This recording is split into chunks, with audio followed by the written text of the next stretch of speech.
Good day and welcome to the concluding part of the NIM NYSC course on entrepreneurship. My name is Jude Ihanacho, your facilitator for this course. Having gone through the first two parts of this course, I'm sure all of us, especially those aspiring to become entrepreneurs, have learned the nature of entrepreneurship and the threats of successful entrepreneurs. You have also been exposed to the basic financial statements that are relevant in tracking your financial progress and taking financial decisions. I believe you have also learned how to position your products and services in the market with the 4 P's of marketing, and also how to write a convincing business plan. Now, in part 3, modules 5 to 7, we'll go further to discuss how you can manage your staff and workplace in general. You'll also learn how some agencies of government have been supporting entrepreneurs. And then we'll close with an exposé of the challenges of entrepreneurship in our dear country, Nigeria. Let's do it. Starting with Module 5, Office Administration and Personnel Management. I like to introduce this topic by saying that no enterprise is too small to require good organizational and personnel procedures. In fact, one persistent flaw in many small businesses is the lack of formal administration and personnel management. An office is well managed when people know who is responsible and accountable for the various job functions. In addition, an entrepreneur needs to be sure that all office equipment and useful items are available and well arranged for maximum efficiency and safety. So personnel management includes the function of employment, development, retention, and compensation of employees. These functions are performed primarily by personnel management in consultation with other departments. But in small businesses, the owner most likely will perform these personnel functions. So what does it mean to manage an office? Office management refers to the process of planning, organizing, guiding, communicating, directing, coordinating, and controlling the activities of a group of people who are working to achieve business objectives efficiently and quickly. Office management also encompasses both the physical layout and the workflow or process. An office is usually arranged with the following considerations: needs of the customers, type of business, finance, and industry. Usually, a business is carried on by an entrepreneur with the help of a group of employees who may have different interests and talents. So it is the function of office management to organize, to guide, and control the activities of such group of employees to achieve business objectives. Now, some principles that should be put in mind for proper management of an office includes: 1. Properly plan all activities and office arrangement. This ensures clarity, balance, structure, consistency, and productivity throughout the entire organization. 2. Assign duties to units and individuals. Now, the office organization should fit the function of the business and the needs of the workers. I would love to point out here that as the business environment is changing, the work environment is also changing. You'll agree with me that the COVID-19 lockdown opened our eyes to the need of employees to work remotely where possible. A serious entrepreneur must make provision for remote operations in situations where coming to the physical office location is not necessary. The next principle is that each unit should have a separate responsibility or set of functions under a unit head. And this is very true because when an office is organized according to the various functions, such as finance, IT, HR, operations, and so on, it gives opportunity for like minds and people with similar skills to work closely for higher productivity. However, the unit heads should ensure that communication flows from their units to other units within the organization.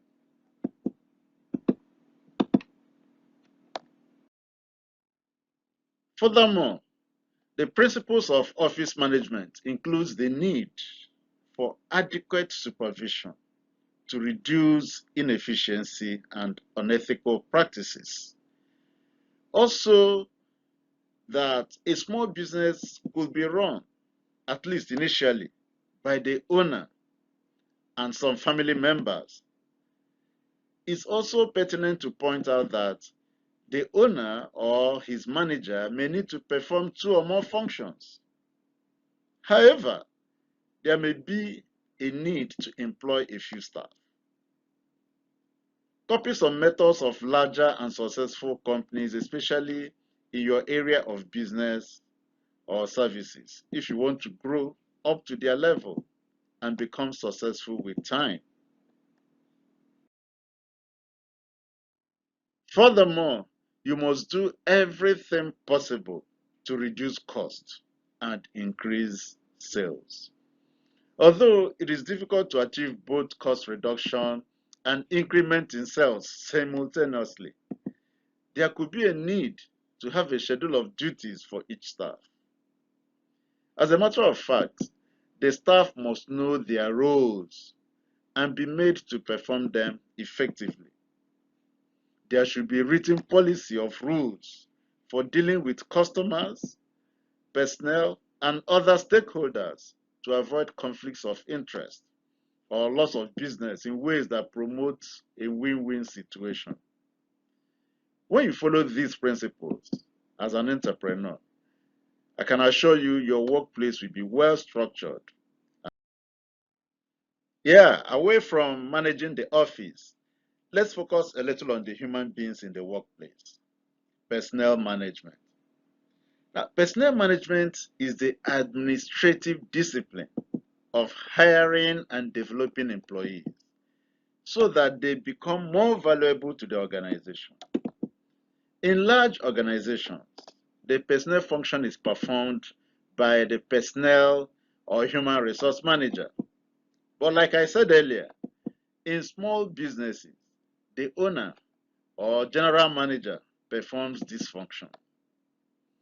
It in conducting analysis, needs, selecting the right people for the job, conducting orientation and onboarding, determining and managing wages and salaries, providing benefits and incentives, appraising performance, a whole lot, resolving disputes, communicating with all employees at all levels, motivating, and when necessary, enforcing discipline.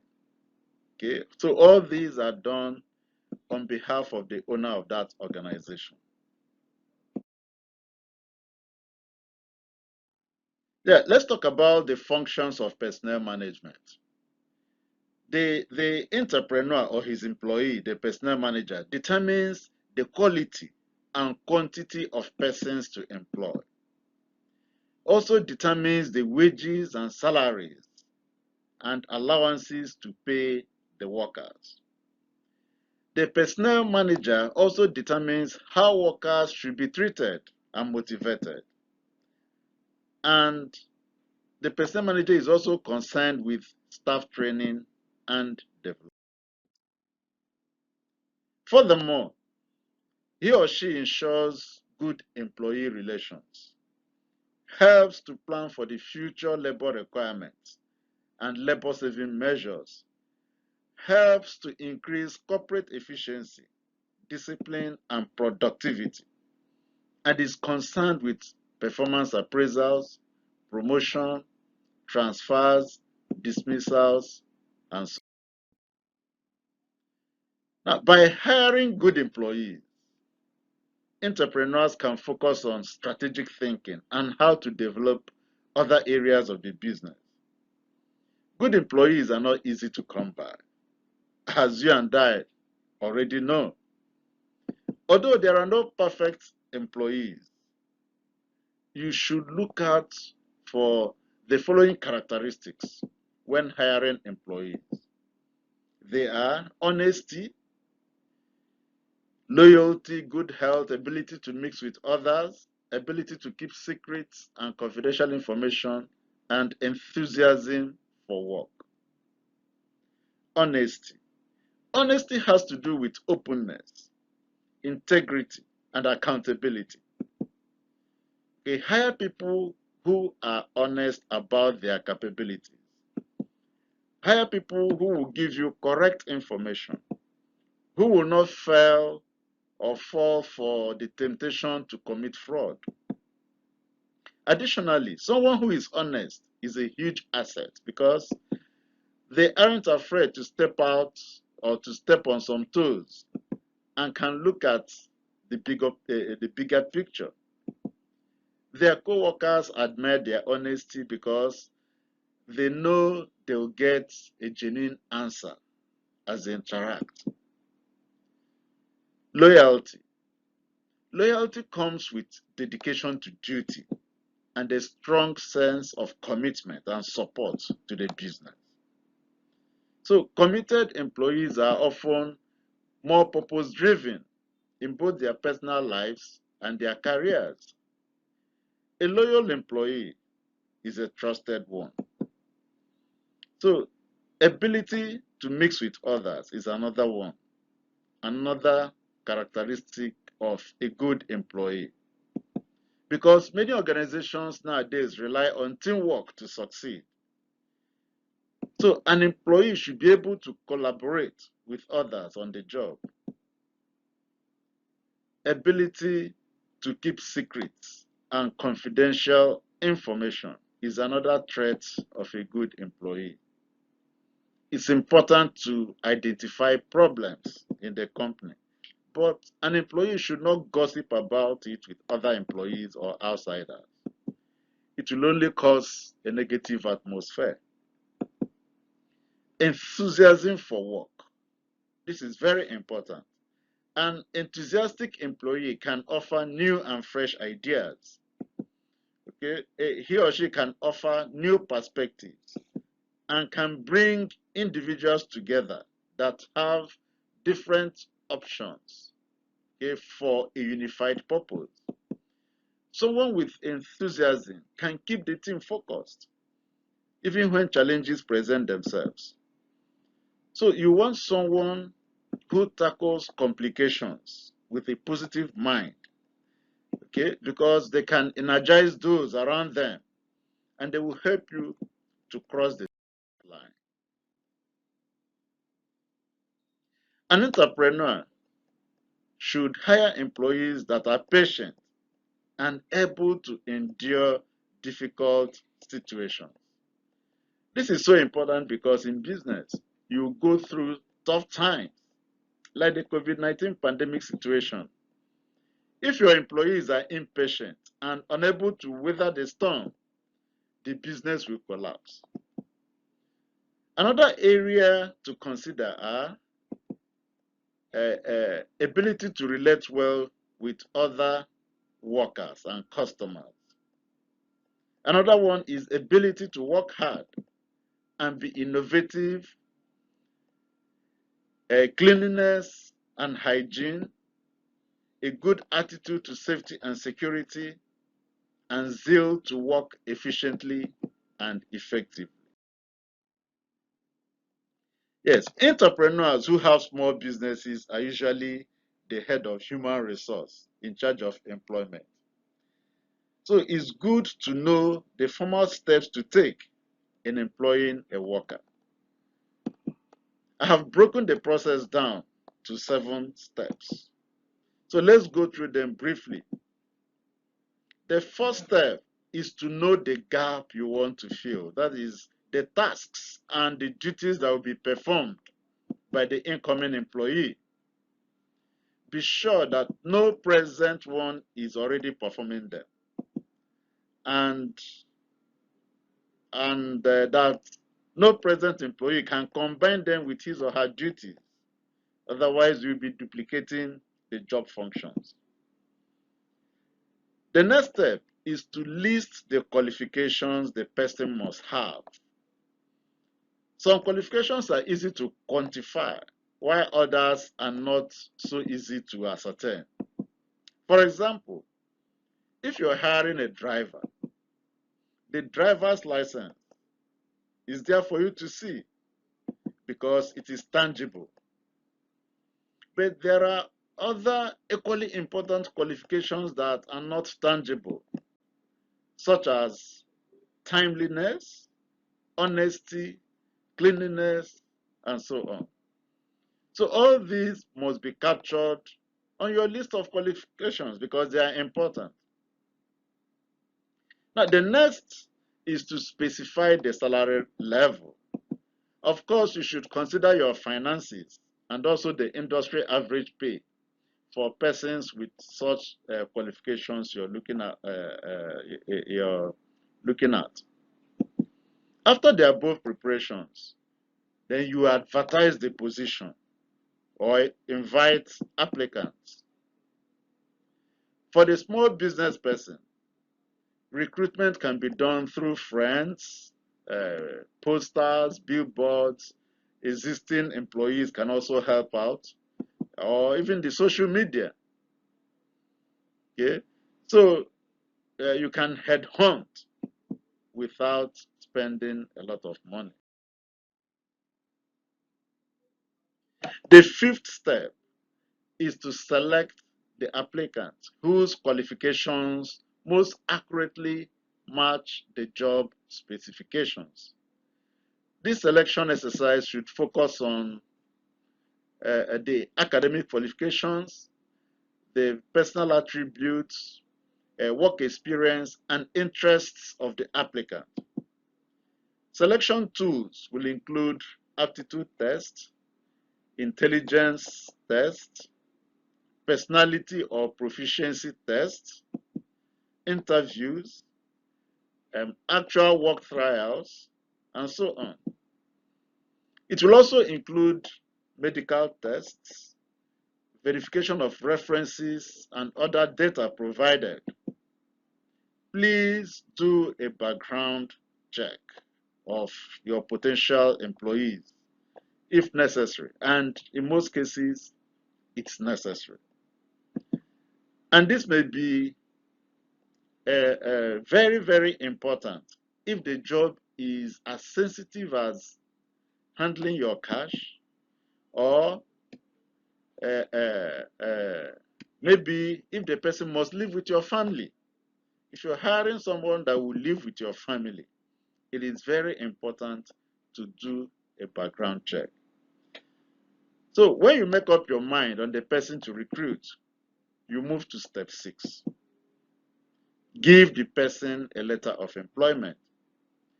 This letter will state all the relevant terms and conditions of employment as agreed at the interview. You see, salary is usually the #1 concern for employees. So make sure all information you include in this section is clear and accurate. In addition to the annual gross salary, you could also consider mentioning some more payroll details, like frequency or method of payment. So finally, you place the staff appropriately after the induction. So we've gone through the 5 models of entrepreneurship, spanning the concept of entrepreneurship financial management, marketing, business plan, office admin and personnel management, and the rest of it. Now it's time to visit Module 6 and take a look at some government and non-government institutions and agencies that assist entrepreneurs in various ways. So like many other nations of the world, Nigeria is interested in the development of SMEs, that it set up some agencies and encouraged the establishment of some associations and organizations to assist and support SMEs. This module is about the functions, operations, and problems of some of these agencies and associations. One of those agencies is the National Association of Small and Medium Enterprises, NASME for short. NASME coordinates the activities of micro, small, and medium-scale enterprises in Nigeria and helps them interact, adopt, and present a common approach to government and other stakeholders. NASME performs the following functions. It provides special training, exhibitions, and consultancy services for SMEs. It interacts with various agencies of government to encourage them to make Nigeria more SME friendly. It advocates for the development of adequate infrastructure for Nigerian SMEs. NASME assists SMEs in accessing credit facilities in financial institutions. It makes inputs into government budgets and policies to reduce the threats and challenges of SMEs in Nigeria. Another very important agency is the Manufacturers Association of Nigeria. As the name implies, it is the industrial association and spokesman, if I may use that word, of more than 2,000 manufacturing companies in Nigeria. MAN performs the following functions. It enlightens government and the general public on the need to buy made in Nigeria products. It leads the battle to reduce interest rates, taxes, and levies for manufacturers in order to make their products more affordable and competitive. Furthermore, MAN maintains an economic data and information bank for the use of its members. MAN provides professional advice to its members to help them overcome operational problems. It liaises with NAFDAC, SON, that's the Standards Organization of Nigeria, and other quality standards enforcement agencies to ensure that MAN members produce goods of the highest quality.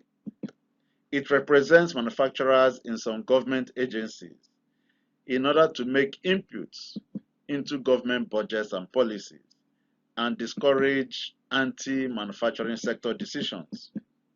MAN actively monitors the budgets of governments nationwide to encourage effective and efficient budget implementation. In fact, it serves as a watchdog and a pressure group. Finally, MAN provides a forum for manufacturers, governments, and the public to analyze and solve problems in the manufacturing sector of the economy. Raw Materials Research and Development Council, RMRDC. Now, this is a federal government agency established in 1987, a time when dwindling foreign exchange earnings from petroleum was expended to import raw materials and products which were available or could be competitively produced in Nigeria. The functions of RMRDC includes to enlighten people on new raw material developments and on how to solve raw material problems, to assist entrepreneurs in research, and to assist government to formulate policies and strategies. RMRDC also assists in the development of machinery for developing and using local raw materials. It promotes and publicizes the need and the use of local sources of raw materials. It advises the federal government and the industrial sector on useful conservation and stocking strategies for scarce or vanishing raw materials. Another association is the Nigerian Association of Small Industrialists. Nigerian Association of Small Industrialists, NASSI.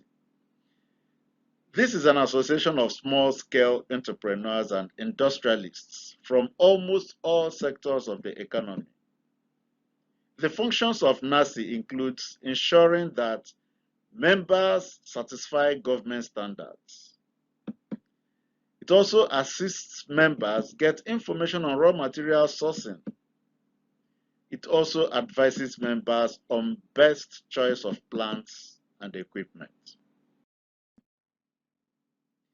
Other functions of NASSI are serving as the voice of entrepreneurs on boards of federal and state governments, maintaining an efficient library service, organizing seminars, tours, workshops, and other types of training, receiving financial assistance from foreign agencies for disbursement to qualified entrepreneurs, and participating in trade fairs.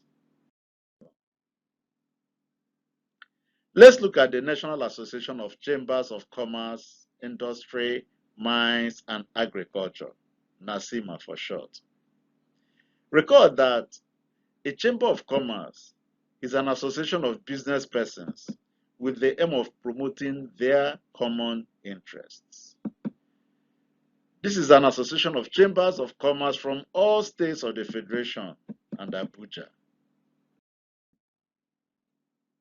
The functions of NACCIMA includes maintaining a data bank of sources of funds, technical assistance, ready markets, and possible business investors for its members, training and developing industrialists and business persons to enhance their ability to produce and market high-quality goods.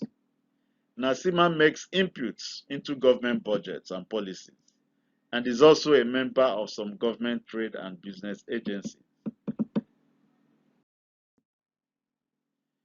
Furthermore, NACCIMA promotes Nigerian culture, tourism, and technological advancement through investment, cultural and technical tours and exhibitions.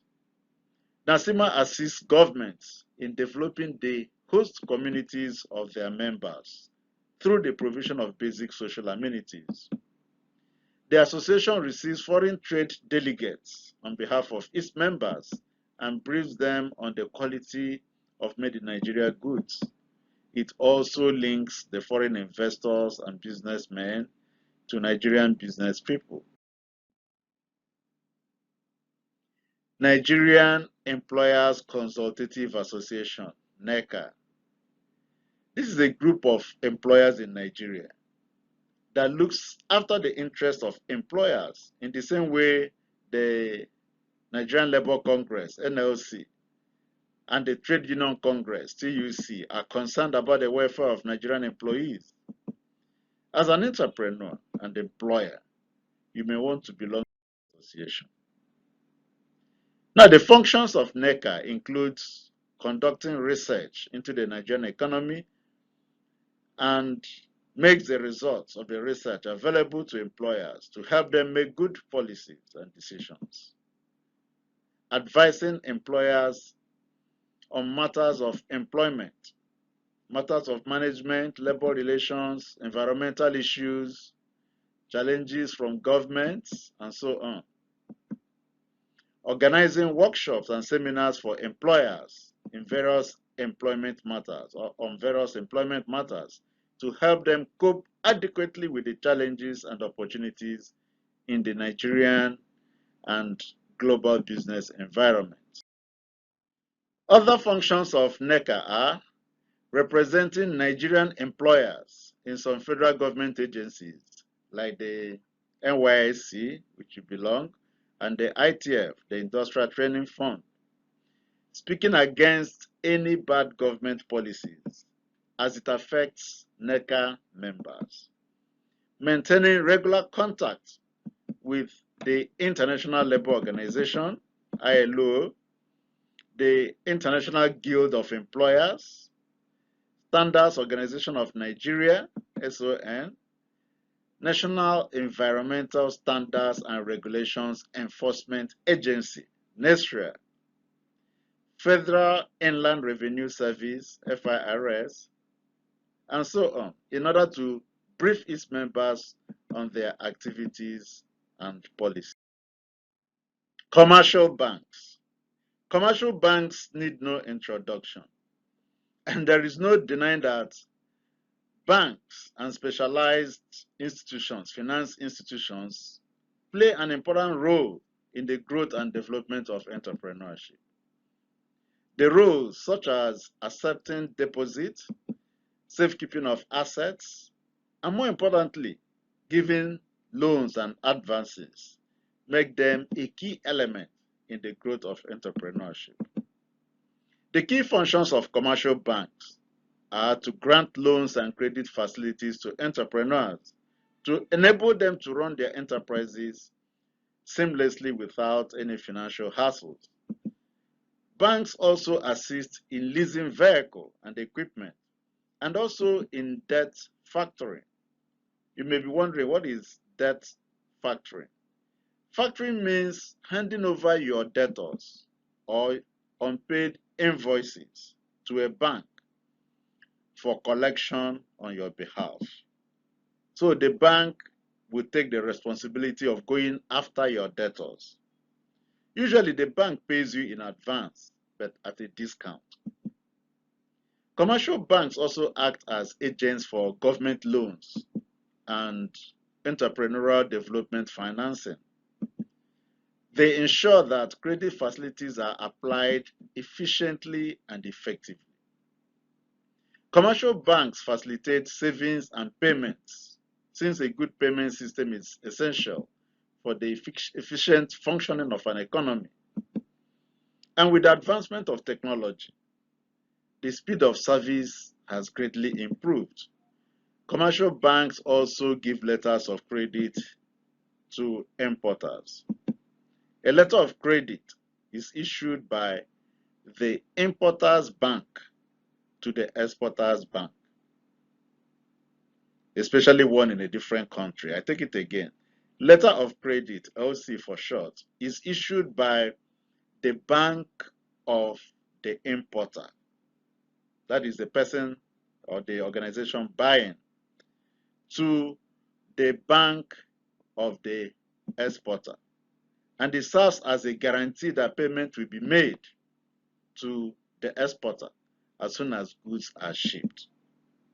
This is a simple explanation of letter of credit, but there are variations in line with conditions of the contract. So commercial banks also assist in foreign exchange transactions. Other financial and quasi-financial institutions. Entrepreneurs are also supported by other financial and quasi-financial institutions like savings and loan institutions, microfinance institutions, cooperative and thrift societies, town unions, you name them. They are usually more humane and less bureaucratic than the commercial banks. This is because they may have more personal information about the entrepreneur. Research institutions. We also have research institutions set up by government to research into and develop new products, new procedures and methods, new machines and models, new substitutes to imported goods, and churn out innovative policies for different agricultural, medical, and industrial products.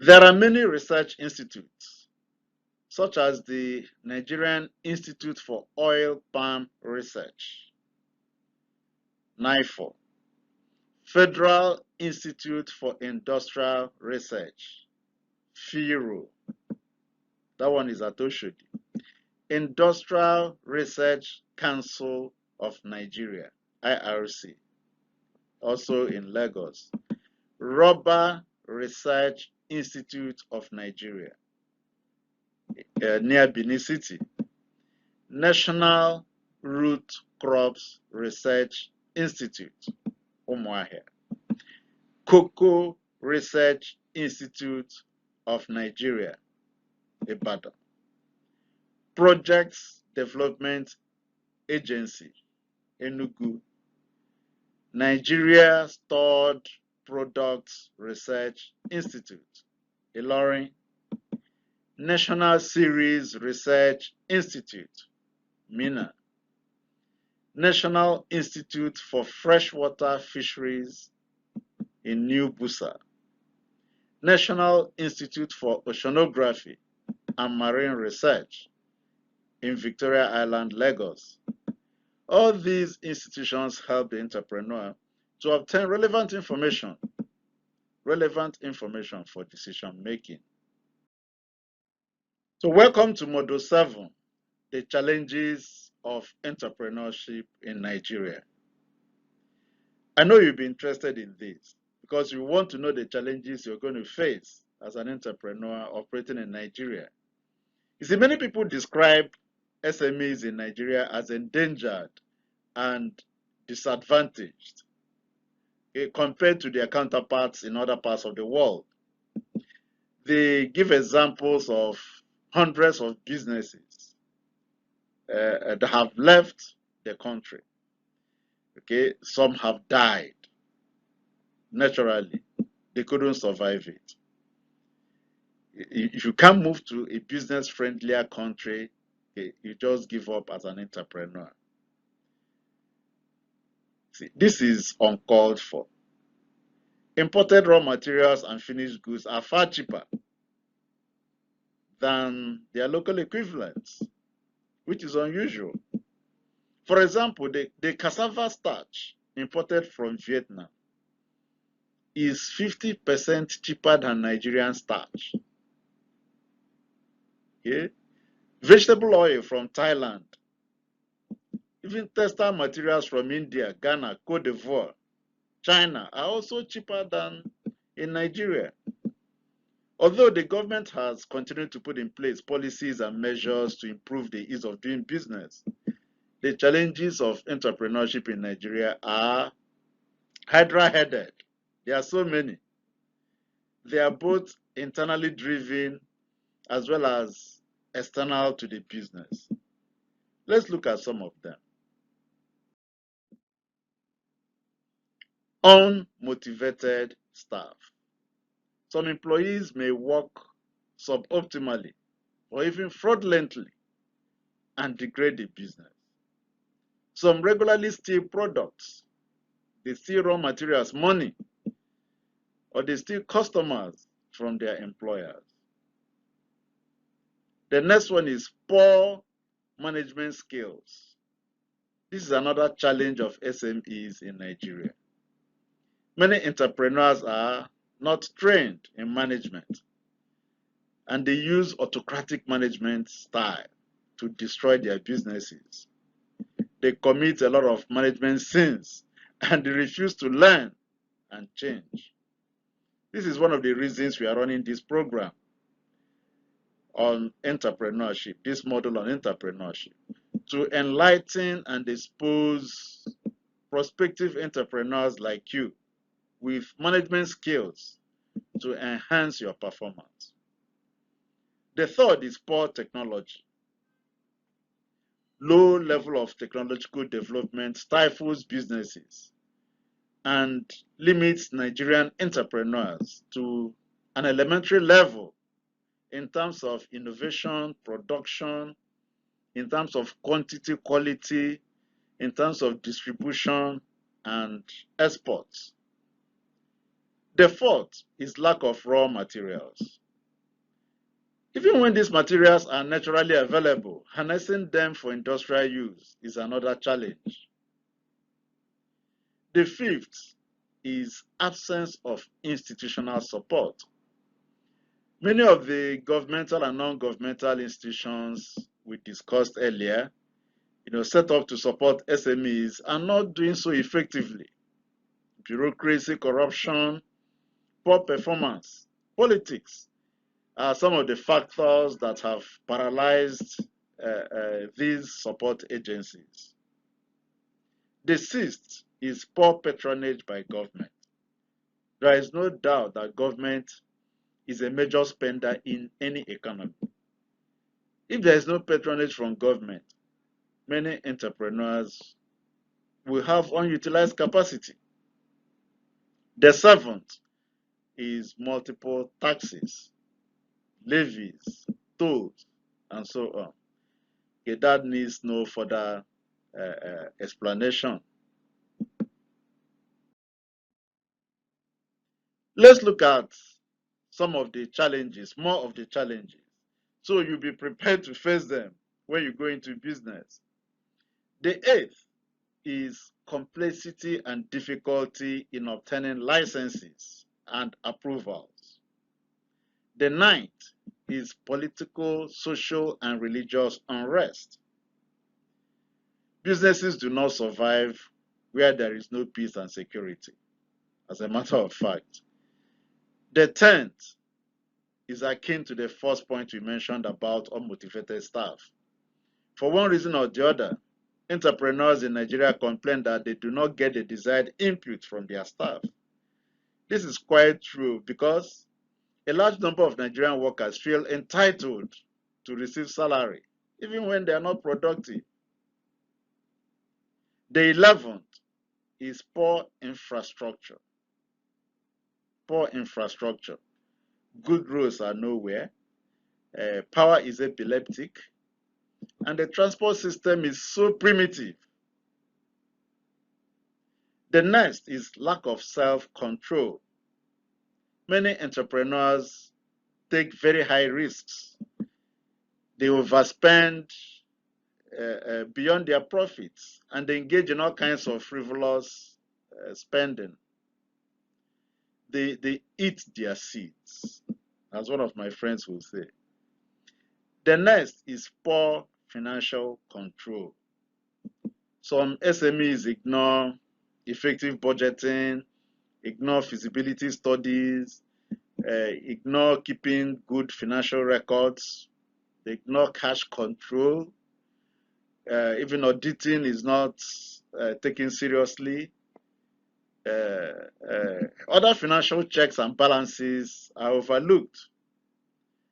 Some CEOs of limited liability companies see company funds as personal funds. Okay, so there is financial recklessness. The 14th challenge is wrong choice of business, even the location and the business associates that you surround yourself with. If your choices are not good enough, of course, it poses a major challenge to the growth of your business. Still talking about the challenges of SMEs in Nigeria, lack of spirit of entrepreneurship and innovation comes to the fore. This is because many so-called entrepreneurs lack the passion and creativity to be successful. Their major concern is how to make money quickly. The next challenge is funding, and it's very difficult to obtain a reasonable amount of capital at the right interest rate and even for the right duration in Nigeria. The microfinance banks are not well structured to serve the needs of SMEs. In severe cases, our entrepreneurs resort to greedy money lenders. Of course, this stifles business. The next is poor customer service and human relations. Poor interaction with customers employees, and other stakeholders, such as your host communities, government agencies, and so on, can be a clog in the wheel of progress.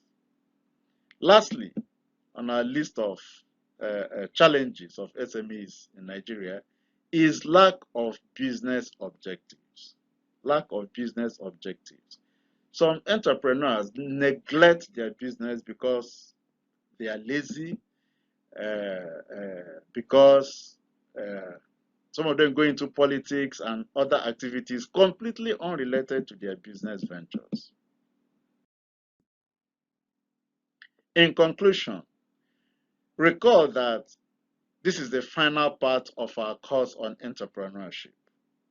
In parts 1 and 2, we discussed the concept of entrepreneurship, basic financial management, marketing management, and developing a business plan.